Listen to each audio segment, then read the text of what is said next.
દક્ષિણ ગુજરાતમાંથી જતી પાવર ગ્રીડની વિવિધ લાઇનોના કારણે ખેડૂતોને મોટું નુકસાન જઈ રહ્યું હોવાના આક્ષેપ સાથે ગુજરાત કિસાન સંઘર્ષ સમિતિ દ્વારા ટ્રેક્ટર યાત્રાનું આયોજન કરવામાં આવ્યું છે। આ ટ્રેક્ટર યાત્રા ગાંધીનગર પહોંચશે, પરંતુ ભરૂચના હાંસોટમાં તેનું સ્વાગત કરવામાં આવ્યું છે। આપણી સાથે કેટલાક ખેડૂતો છે, તેમની સાથે વાત કરીશું। શું પ્રશ્નો છે અને કેમ આ રેલી કાઢવાની ફરજ પડી? ખેડૂતો જે હાઈ ટેન્શન લાઇન છે એના વિરોધ માટે અમારે માંગ છે કે આ હાઈ ટેન્શન લાઇન અહીંયાથી રદ કરવામાં આવે અને બિન ઉપજાઉ જમીનની અંદરથી આ હાઈ ટેન્શન લાઇન લઈ જવામાં, જેથી ફળદ્રુપ જમીન રહે અને ખેડૂત પોતે અન્ન ઉગાડીને પોતે ભરણ પોષણ કરી શકે। પરંતુ આ જે ભગવાને નિર્મિત કરેલી પશુ સૃષ્ટિ, માનવ સૃષ્ટિ, પ્રાણી સૃષ્ટિ, દરેકનું જીવન ખેડૂત પર નિર્ભર છે। તેથી તો એટલા જ માટે અમારી માંગ છે કે આ વીજ લાઇન રદ કરવામાં આવે। ખેડૂતો વારંવાર આંદોલન કરે છે છતાં પણ તેમનું સાંભળવામાં નથી આવતું। આ અંગે શું કહેશો? તમારી વાત બિલકુલ એકદમ સાચી છે। અમે ઘણી જગ્યાએ તાલુકાથી માંડીને છેક ગાંધીનગર સુધી જિલ્લો પણ આવી જાય, એમાં સમાહટાથી માંડીને ઘણા બધા આવી જઈએ। અમારી વાત સાંભળે છે, પણ એ લોકો કશું બોલવા કે કંઈ કરવા તૈયાર નથી।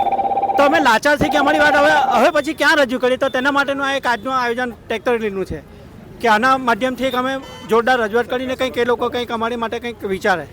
તમે શું કહેશો? તમારી શું માંગણી છે? કેટલા વળતરની તમે માંગ કરી રહ્યા છો? વળતર 10 ગણું। અન્ય જિલ્લાઓમાં જે પ્રમાણે વળતર આપવામાં આવ્યું છે તે જ પ્રમાણે વળતર આપવામાં આવે તેવી માંગ ખેડૂતો દ્વારા કરવામાં આવી છે। મારી પાછળ તમે આ ટ્રેક્ટર છે, ટ્રેક્ટરની લાઈન જોઈ શકો છો। લગભગ 60 જેટલા ટ્રેક્ટરો અને 40 થી 50 જેટલા ગાડીના કાફલા સાથે જે ખેડૂતો છે તે ગાંધીનગર જવા રવાના થઈ રહ્યા છે। આ જે ટ્રેક્ટરની લાઈન છે તો ખેડૂતોનો રોષ છે કે પાવર ગ્રીડ લાઈન જે છે તે પાવર ગ્રીડ લાઈનમાં જે પણ જમીન સંપાદન કરવામાં આવી રહી છે, આ જમીન સંપાદનનું સરકાર દ્વારા યોગ્ય વળતર આપવામાં આવે। આપણી સાથે હાંસોટ તાલુકા કોંગ્રેસના પ્રમુખ પણ છે, તેમની સાથે વાત કરીશું। કયા પ્રશ્નો છે જેને લઈને કોંગ્રેસે આ રેલીને ટેકો જાહેર કર્યો છે?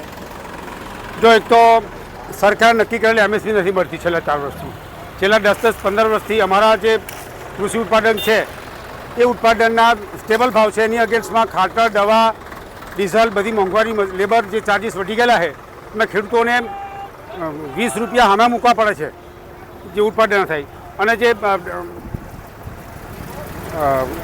સરકાર જે આ પાવર ગ્રીડની અંદર જે એ લોકોએ જે 10 લાઇનની એમઓયુ કર્યું છે એમાં સરકાર સુરત અને વડોદરા અને ભરૂચના 3 જિલ્લાના અલગ અલગ ભાવ હોવાથી આ પ્રશ્ન સરકારે ઊભો કરેલો છે કે ભાઈ બધી જમીન બધાની માલિકી એક જ હોય, જમીનની પોતાની એક જ હોય છે।